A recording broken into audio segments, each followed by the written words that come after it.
Price Lord. கர்த்தருடைய பரிசுத்த நாமத்துக்கு மகிமையுண்டாக. கர்த்தர் நல்லவர். இந்நாள் வரையிலே நம்மளை கண்மணி போல பாதுகாத்து தாங்கி தேற்றி அற்புதமும் அதிசயமாய் வழி நடத்தி வந்தார். கர்த்தருடைய நாமம் மகிமைப்படட்டும். இந்த வழியிலும் பிரதர்ஸ் அண்ட் சிஸ்டர்ஸ், ஏப்ரல் மாதத்துக்கான வாக்குத்தத்தை நான் பார்க்க போறோம். உங்க முன்னாடி ஒரு கேரக்டர் கொண்டு வர விரும்புகிறேன். தன் சொந்த உடன்பிறப்பினால், குடும்பத்தினால் கைவிடப்பட்டு அவங்களை அவ்வளோ நேசிச்சும் அவனை வெறுத்தாங்க.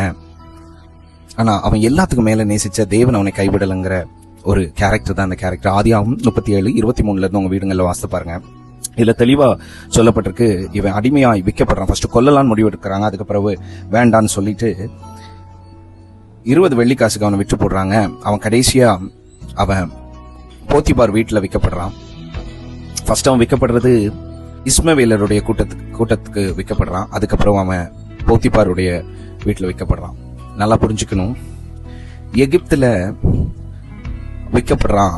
ஆனா ஒரு விஷயத்த நல்லா புரிஞ்சுக்கணும், அவனை விற்க முன்னாடி அவனை தூக்கி குழியில போடுறாங்க. போட்டுட்டு நல்லா உட்கார்ந்து எல்லா சகோதரர்களும் சாப்பிட்டு இருக்காங்க. அவனுக்கு பசிச்சுச்சா, அவனுக்கு ஆகாரம் கொடுக்கணுமே, அவன் எப்படி இருக்கிறான்னு மனசார விசாரிக்கணும், எடுக்கணும், ஒண்ணுமே தோணல. அவனை விற்கிறதுக்கு ரெடி பண்ணிட்டாங்க, எல்லாமே ரெடி பண்ணிட்டாங்க.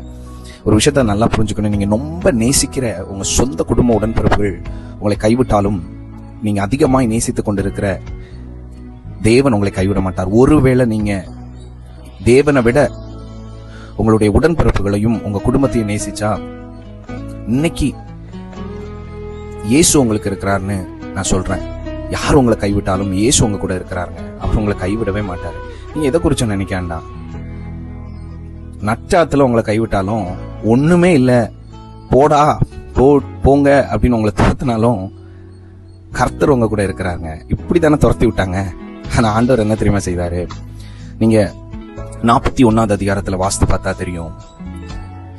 இதே ஆதியாகமம் 41 அதிகாரத்துல அதுல தெளிவா சொல்லப்பட்டிருக்குது, அவன் எகிப்துக்கே அதிகாரியாக்கப்பட்டான் அப்படின்னு சொல்லிட்டு.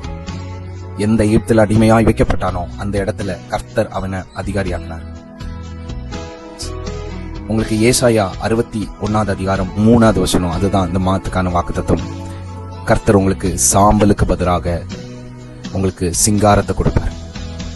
God bless you.